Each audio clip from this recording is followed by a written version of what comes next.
Welcome back to my channel. ఈ ప్రపంచంలో మా చెల్లిని ఎక్కడికి తీసుకెళ్ళినా రాని హ్యాపీనెస్ క్రాఫ్ట్ బజార్కి తీసుకెళ్తే వచ్చేస్తుంది. క్రాఫ్ట్ బజార్ అనేది మా కాకినాడ వాళ్ళందరికీ ఒక ఎమోషన్. బాధ వచ్చినా, ఆనందం వచ్చినా, ఏం తోచకపోయినా, అసలు ఏం చేయాలో తెలియకపోయినా వెళ్ళే ప్లేస్ క్రాఫ్ట్ బజార్. పాపం ఎప్పటి నుంచో ఇప్పుడు ట్రెండింగ్ ఉన్న హెయిర్ కప్స్ అడుగుతుంది. సర్లే కొందాం కదా అని వెళ్తే అక్కడ 300 అన్నాడు. మనకి బేరాలు ఆడడం రాదు కాబట్టి వెనక్కి వచ్చేసాం.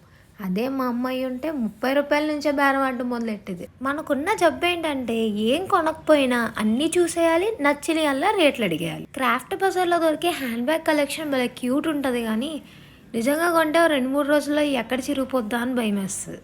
మనకి సాధారణంగా ఏం నచ్చవు, కానీ నచ్చక ఒక హ్యాండ్ బ్యాగ్ నచ్చిందా దానికి జిప్పు ఊడిపోయింది. సో ఇంకక్కడ డిసప్పాయింట్ అవ్వకుండా ఏదో ఇల్లు చక్కబెట్టేసే వాళ్ళగా హౌస్ డెకరేషన్ అన్నీ చూసాం, కానీ అవి కూడా మనకు నచ్చలేదే. మనకి ఏమీ నచ్చట్లేదు, ఏం చేయాలని తెలియక కెమెరా ముందు కాసేపు సోకులు పడ్డాం. అలా అవన్నీ చూస్తుండగా సడన్ గా మా చెల్లి గాజులు చూసి చంద్రముఖిలా మారిపోయింది.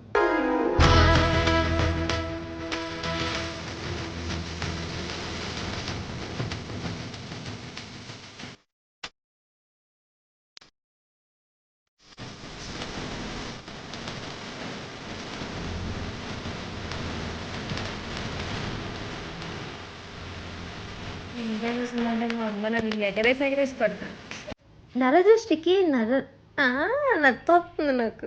నరదృష్టికి నల్లరాలు కూడా బదులవుతాయంట. అందుకే ఆ నల్లరాళ్ళతోనే దిష్టి తాడు కట్టించుకున్నాం. అమ్మయ్య మొత్తానికి చెప్పేశాను. సో అవి చేయించుకున్నందుకు ఒక 100 గంగార్పణం అని చెప్పేసి అక్కడి నుంచి వచ్చేసాం. బేరాలు లేక బూజులు దులుపుకుంటున్నాం అంకుల్. క్రాఫ్ట్ బజార్లో చూడడానికి చాలా ఉంటాయి, కానీ చూసే టైం ఉండాలంతే. సో ఈ స్టోర్లో అయితే మాకు ఇష్టమైన ఆమ్లా ప్యాకెట్స్ కనిపించాయి. ఇంకా ఆగుతామా?